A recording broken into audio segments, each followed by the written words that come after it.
Kung lau ka ni ka itai la nam ni ka tua ka sang no bing ta re nai ching ka ma a ka na pa bing ta ching ka mút nó ching ka phết lại dạ con sama ka sang no bing dah ka mới ching ka mới to chum ka bing ta pi mo ket o sama re nai mới ni ka nung juai sang no dah kai ching ba pu nung na qua nai pre ka sang no dah ka mới mình có bị tàu hiệp kết mình chỉ có ni có bị bằng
ching ka mai tu chum ka bingki dan ching mau ba ka mai ka nam nai non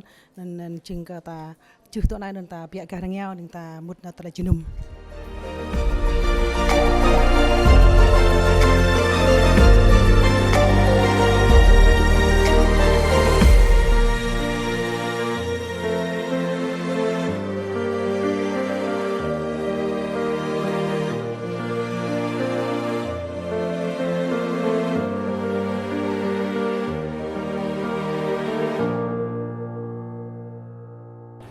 bing ta mút mông chỉ nung pompu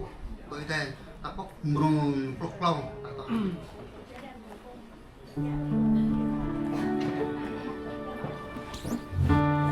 jalan saya jalan tua long jam long atau jalan long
này tọt tôi mong chỉ nung kiêng cặp bát tọt đá bình ta đọc không biết có tọt lại phun như đào có mà đào cờ ở đây nhu tam kia mắt nhu nhớ bộ chín và na ở đây có đào cờ Giêsu Christ na a cho ở đây lẽ luôn nhu và yam trong lòng bình ta giấc yam mắt yam rơi cờ cha Mary bị can lại nâng tiếng của nhu rõ nó cả yếu ngàn bao lơ bị lạc Rang pom nyu per kêu per kang nyu jai lai non rang ter nyu trúc bọc lai tàu jai lót lọ rai nyu thích la ngu jai nyu đi lai bỏ tay đi nyu to ber kan mắt cờ tay ma bỏ tang nhà mắt muốn nyu chỉ từng đời đơn jam phát đi nyu thích ham nyu jai ngò đáo cơ giang mặt nhang ngò đáo cơ phong đi du mang đi pan ngu jai nước ngò đáo có lời lưu thoát đi hàng lạc lời pháp rơi lời sống lời trời chân tiếp lại là phần lời tiếp là nào amen câu cờ qua công tô yêu lại bọc một Mời cùng đi qua giang chính ơi đại bộ mồ hi chiên bị bạn đại nghiệt cường tấu giờ si bị vòng nằm nọ bộ màn chiên đam nuôi bị bơi tôi hiểu rúp làm nuôi ipo hallelujah cũng chưa đi lần nhiệt ý bộ khắp cái bị bơi hoặc là khắp rong prin độ mà mà tôi hình cho bị bơi ta đang bị bơi à tội chìm nuôi so class bị bơi một bị bằng class so mới bố tôi có một bị bơi ở khai giang chỉ một phép nhà con có nhiều mà có ít khai giang bộ ấy yun vài lăng hàng càng yun bị bơi bằng lời nút nọ khai giang có ít pha được mấy sao thì hiệp yun cả mình dù bị bơi thì bộ hay không hiam càng có khai giang bị bằng hết rap lại chỉ lúc bị bơi thế này bộ một lại kết chỉ cùng bị bơi ở khai giang à có kia bị bằng bị nuôi nạp rõ chỉ là một bộ vài lăng khul ở đó bị nuôi bẹt rõ bẹt tar rằng biết bằng bị bằng rung dây do bài đời một cọp bằng lại chỉ lúc thế này có ít ở khai giang nào ngặt rõ ít bằng lại điệp riêng chưa bị bơi pha được bơi đi ngặt khul rõ hiam flop càng từ bài đặt được cuộc an nan ít làm sao nào bài ít bữa này thì một là đi ran cho lại đạo bị nhiều mình chia cho bị bằng hạt đặt lại công bộ bị bơi thế này mình ngặt ít ôi đại bây giờ lại nan yom khai giang Jesus Christ amen. Yeah.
hỡi kẻ rất yêu dấu, chúng ta hãy yêu mến lẫn nhau, vì sự yêu thương đến từ Đức Chúa Trời. Kẻ nào yêu thì sanh từ Đức Chúa Trời và nhìn biết Đức Chúa Trời.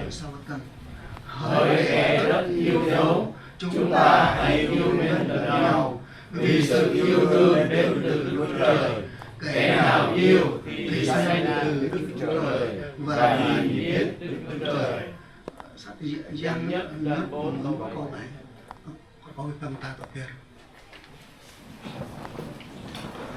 Tôi mong chrum cùng quốc cái này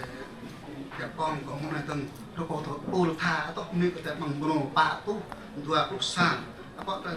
tôi mà tiền nó có ô tha tôi nên cái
Thưa anh em yêu dấu,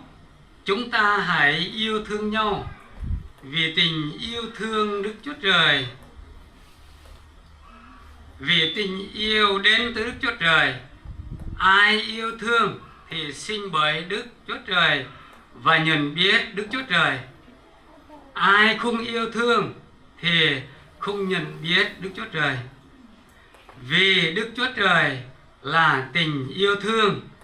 Tình yêu thương của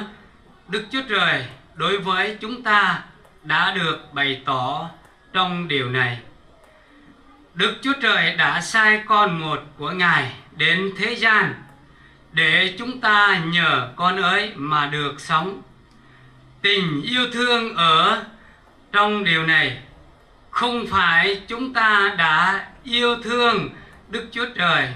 nhưng Ngài đã yêu thương chúng ta và sai con Ngài làm tế lễ chuộc tội chúng ta. Thưa anh em yêu dấu, nếu Đức Chúa Trời yêu thương chúng ta như vậy thì chúng ta cũng phải yêu thương nhau. Chưa hề có ai thấy Đức Chúa Trời. Nếu chúng ta yêu thương nhau thì Đức Chúa Trời ở trong chúng ta và tình yêu thương của Ngài được trọn vẹn trong chúng ta. Bởi điều này chúng ta biết mình ở trong Ngài và Ngài ở trong chúng ta. Vì Ngài đã ban Thánh Linh của Ngài cho chúng ta. Chúng tôi đã thấy và làm chứng rằng Đức Chúa Cha đã sai con Ngài làm cứu Chúa của thế gian. Bất cứ ai xưng nhận Đức Chúa Giêsu là con Đức Chúa Trời thì Đức Chúa Trời ở trong người ấy và người ấy ở trong Đức Chúa Trời. Chúng ta nhận biết và tin vào tình yêu thương của Đức Chúa Trời đối với chúng ta. Đức Chúa Trời là tình yêu thương. Ai ở trong tình yêu thương thì ở trong Đức Chúa Trời và Đức Chúa Trời ở trong người ấy. Bởi điều này, tình yêu thương được trọn vẹn trong chúng ta để chúng ta được vững tâm trong ngày phán xét. Vì Ngài thế nào thì chúng ta cũng thế ấy. Trong thế gian này không hề có sự sợ hãi trong tình yêu thương, nhưng tình yêu thương trọn vẹn thì loại bỏ sự sợ hãi, vì sợ hãi có liên quan đến hình phạt. Và ai sợ hãi thì không được trọn vẹn trong tình yêu thương. Chúng ta không thương vì Chúa đã yêu thương chúng ta trước. Nếu có ai nói tôi yêu thương Đức Chúa Trời mà lại ghét anh em mình thì người ấy là kẻ nói dối. Vì người nào không yêu thương anh em mình thấy thì không thể yêu thương Đức Chúa Trời mình không thấy được. Chúng ta đã nhận nơi Ngài điều răn này: ai yêu thương Đức Chúa Trời thì cũng phải yêu thương anh em mình. Bây giờ vật làm ác thì màu và mong cả thì chỉ đúng lại vật đi đọc này bằng mong đít này. Bây giờ mỗi đọc đi cười đai, cùng phụ cười đai nên chính bố năng lọc người ta không ngạo việc mãi chứ. Giờ cái nhu chính ở đai bố nó phá bề bí bằng cái hàm dùn luôn cái bình ta. Rồi này mà ác không biết hàng tao có sang nọ nên chính sang nọ cả đàn cây bình ta mừng tí là nó sang nọ cái việc đọc mây chừng và sang đẹp được lúc ngon này. Một là bóp tôi trọ đi nhu, một là khóc tôi trọ tôi cho tâm tra luôn là đợt này kèmกับmột là nhà con rồi cũng nhiều tòa. Đó là phía băng cột ni có phía băng đi nhạo rõ bằng tôi có sang ở đây bình ta cái tí còn thao cran là bình ta công frick nhớ cái tí mà đợi cái sang ở đây một số uyên còn lại chứ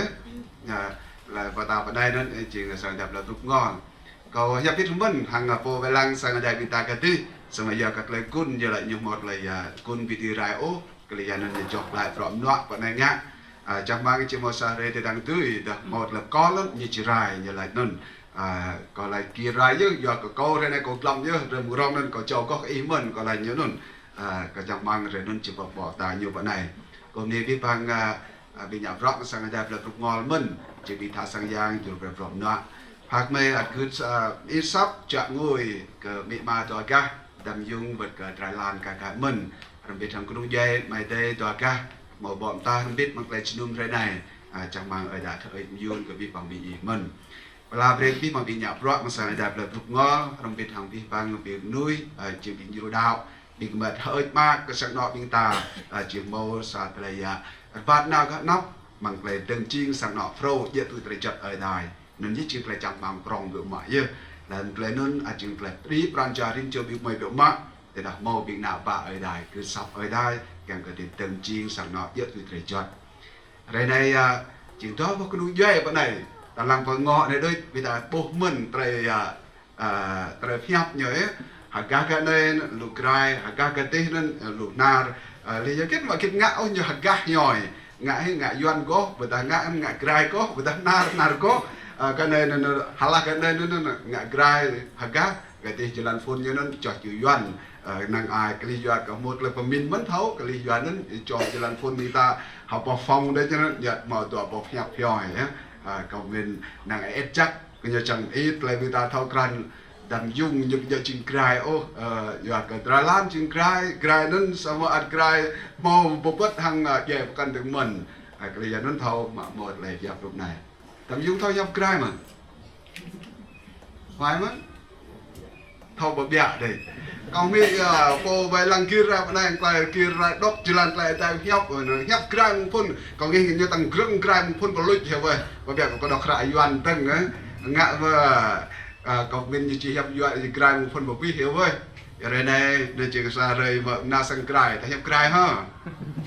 và chẳng mang bị mà tầm dung pha mới hiệp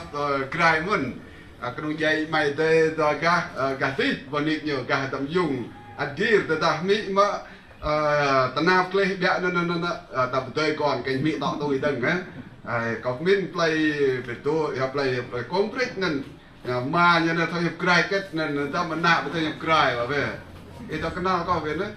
để tọ mình tọ mà thôi cài có thấu mà nhiều thì giờ cả đang để tọ để tâm đi mình chật nào rồi chỉ nôm thì giờ nên là thâu cran lại ta giờ thâu cran cài lô thì giờ là chẳng mang trời nhóc trời to bữa ta trời ngày nào rõ thế này vì một là cái chừng cun rồi cái sang nọ ô nên chiếc trời người ta chẳng mang cũng mãi vậy.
hôm nay cái tầm dung Thái Lan mà cái giờ cái tiếng mâu bọn ta bình mây không biết ít cái này bằng lời chung nhà con của tòa kia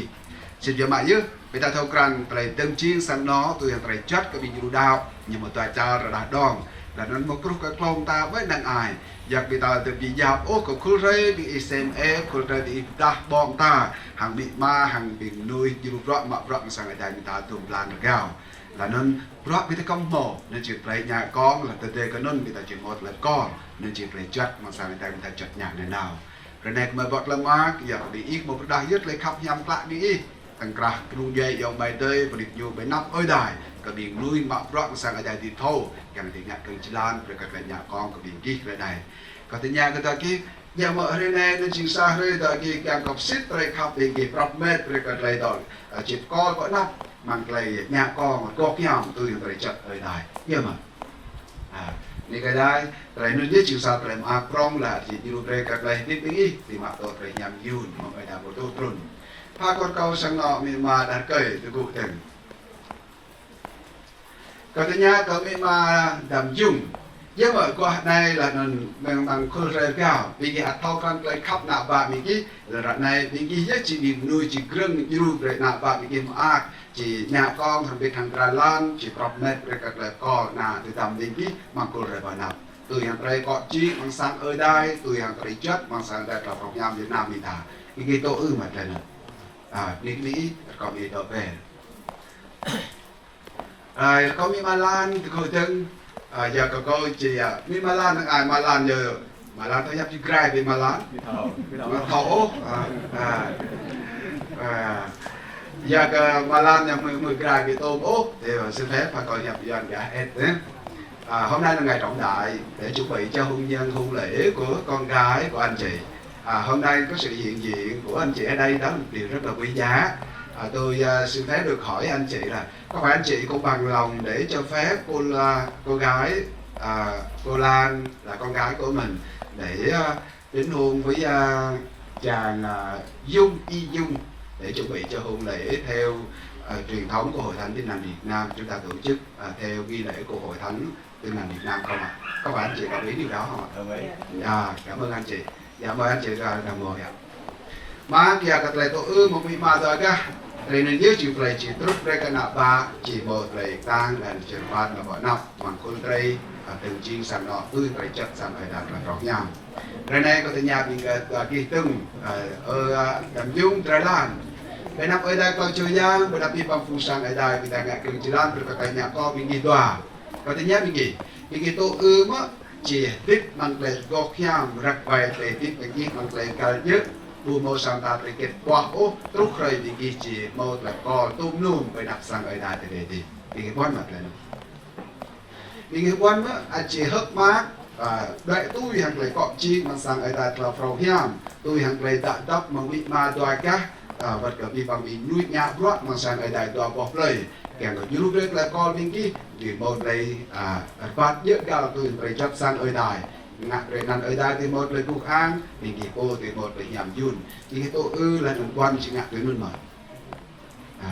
câu đây như lúc đấy các lời bên kia quan krem luôn chỉ ngặt cái chặt đây cả vi phán thì rắc bay cái thì tiếng ý tôi kể cái việc chỉ một là con tôm nung phải nạp ở đài thì ta rồi là pháp đấy cái nhầm yun rồi bị bằng tiếng ý hôm nay bị cái một cái năm kết chẳng cái như rồi các lần xích nhà con bị mất rồi phải đặt cây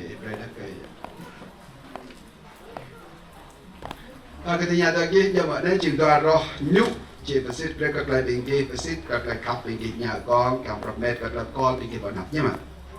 như cái đây ở bên mà phụ sai đây Đàm Dung Thái Lan việc như chỉ do hàng loạt tòa rồi nhũ này để chỉ nhũ việc như chỉ trước chào về cái đoạn bị nhũ bởi bụng này buộc về cái đoạn bị nhũ kèm xích về cái bị nhũ thì chỉ bị đường lâm của đoạn bị nhũ hàng một rải này như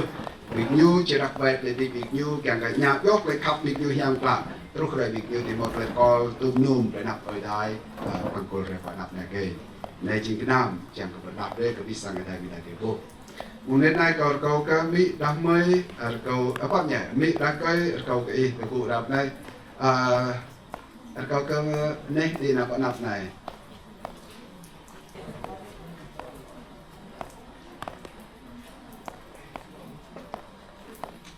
Vì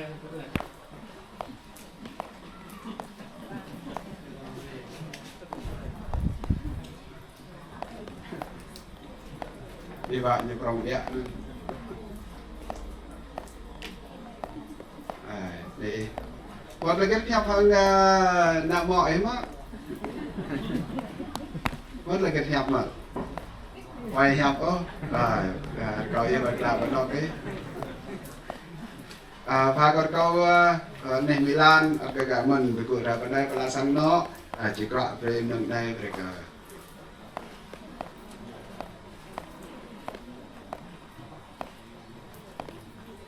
ở trên cổ hay trên áo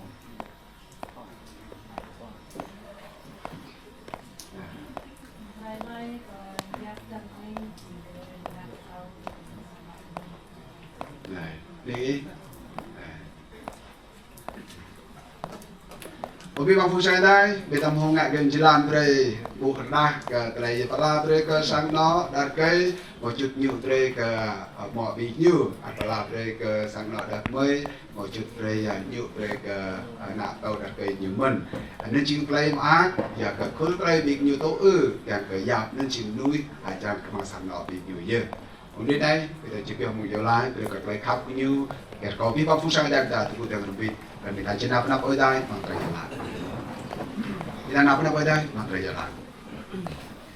Câu cung niki kaya ching oi dai bot pe blai klek khap dan trai pa ching oi dai dok na nao long lar mang bi barnuk I chim tao bi bom tao trai tui bi mang trai tui mun hallelujah ke bagian di trai nek I ya ke ching oi dai mo pernah yet klek khap I ke bi bom nim nam I bo cho nam ni dik mai bo mo klek bah bo mo klek sat ket o bi bang trai ching hiam be ma yet da I ching rai nam ni bi mai này Semau kaya yang hơi nam nước biết bơi một phần lý bị bằng tay hàng tạ nườn, nhà hi bị bằng tay liệt gọt hàng tạ hàng ifo, ở mà bị bằng nước biết bơi chỉ tầm một lời về làm trap tap ultra, sau đó thì nườn ifo ăn gọt khắp bị bơi nào, cái bị bằng nước chung chặt cả mình, mà mình đã coi yang, cậu kia lại khắp, đã cho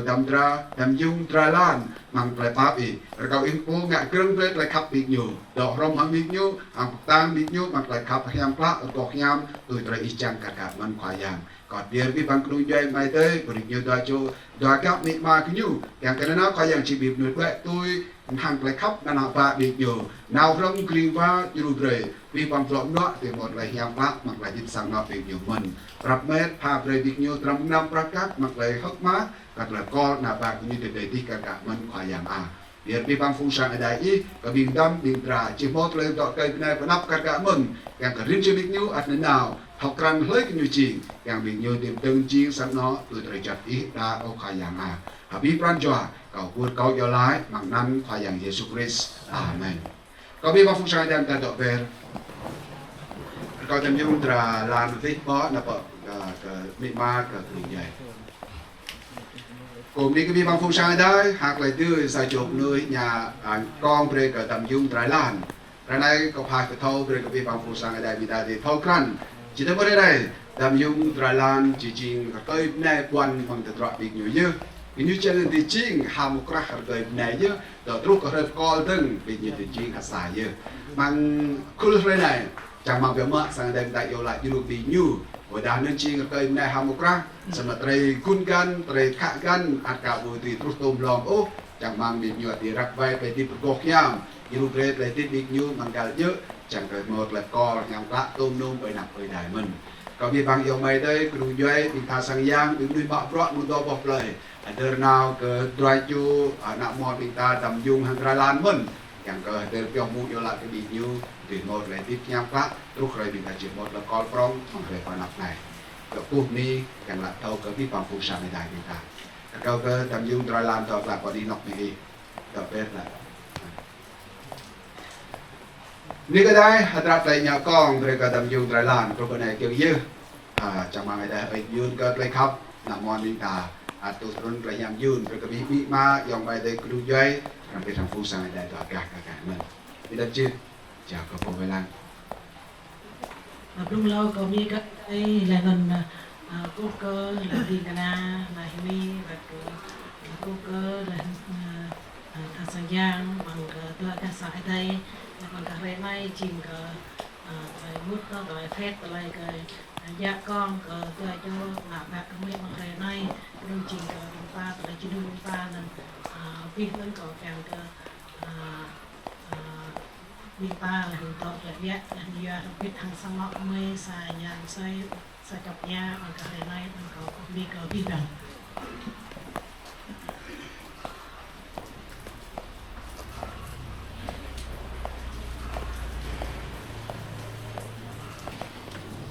mặt môi tỏ bằng tay đi thời rồi nằm in cũ cờ nhạc bạc rồi tôi in về lắm mình ta chỉ trúc rồi tôi in kèm trúc bỏ về lần nát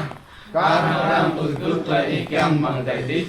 rồi môi một mắt cho kim rơi bạc rồi tôi sọc môi màu ngát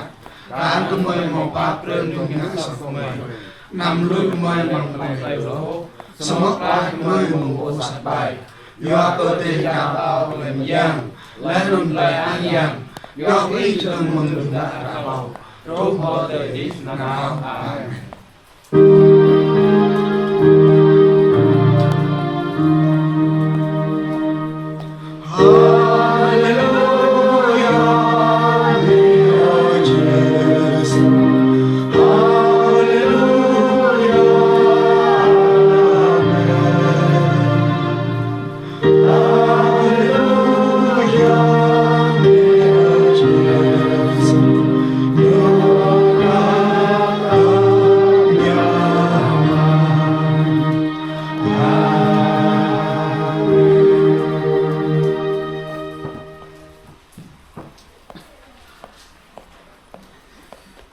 cầu cút câu hàng năm nơi đây coi chỗ giang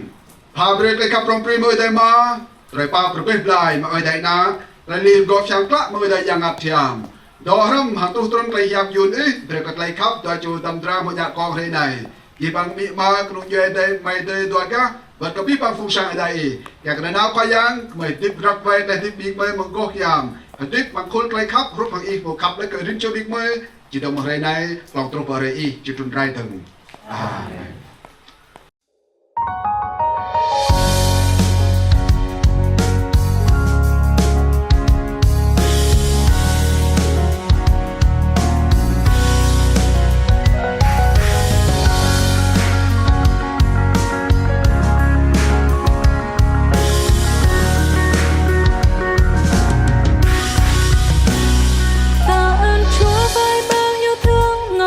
Chúa ban cho chính đời con, dấu con đây nào đáng chi. Tạ ơn Chúa đã ban cho con người nữ tài đức ở trong nhà Cha, đến bên con yêu thương con. Sẽ có lúc khó khăn trong đời, nguyện nắm tay nhau cùng bước qua theo ý Cha, đẹp ý Cha. Trong lòng rồi sẽ bao dung và thứ tha yêu thương nhau bên cạnh nhau. Rồi năm tháng cũng sẽ qua mau, nguyện mãi được yêu em trong ý Cha, chỉ mình em bên cạnh em. Cầu xin Chúa dẫn lối phía trước, nhìn cùng hướng đi theo thánh ý Cha, tin cậy Cha.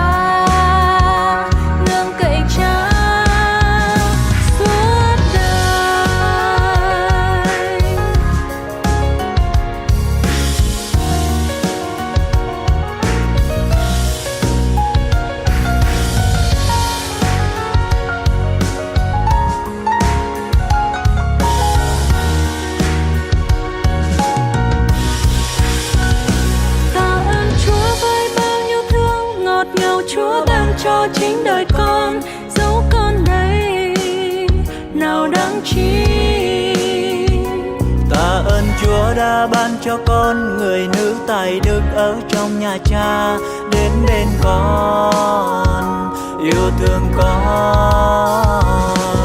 Sẽ có lúc khó khăn trong đời, nguyện nắm tay nhau cùng bước qua theo ý Cha, đẹp ý Cha. Sống trong lòng rồi sẽ bao dung và thứ tha yêu thương nhau bên cạnh nhau. Rồi năm tháng cũng sẽ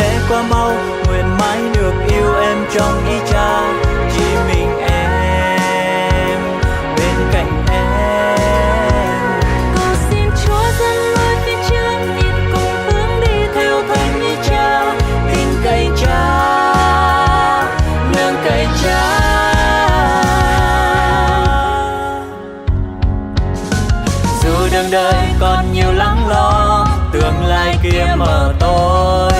đến bên Ngài mà âu lo chợt biến tan. Dù đường đời còn nhiều bất an, tương lai kia của Chúa, đến bên Ngài mà âu lo chợt tan biến. Sẽ có lúc khó khăn trong đời, nguyện nắm tay nhau cùng bước qua theo ý Cha, đẹp ý Cha. Dẫu có lúc bao dung trong lòng, rồi sẽ bao dung và thứ tha yêu thương nhau.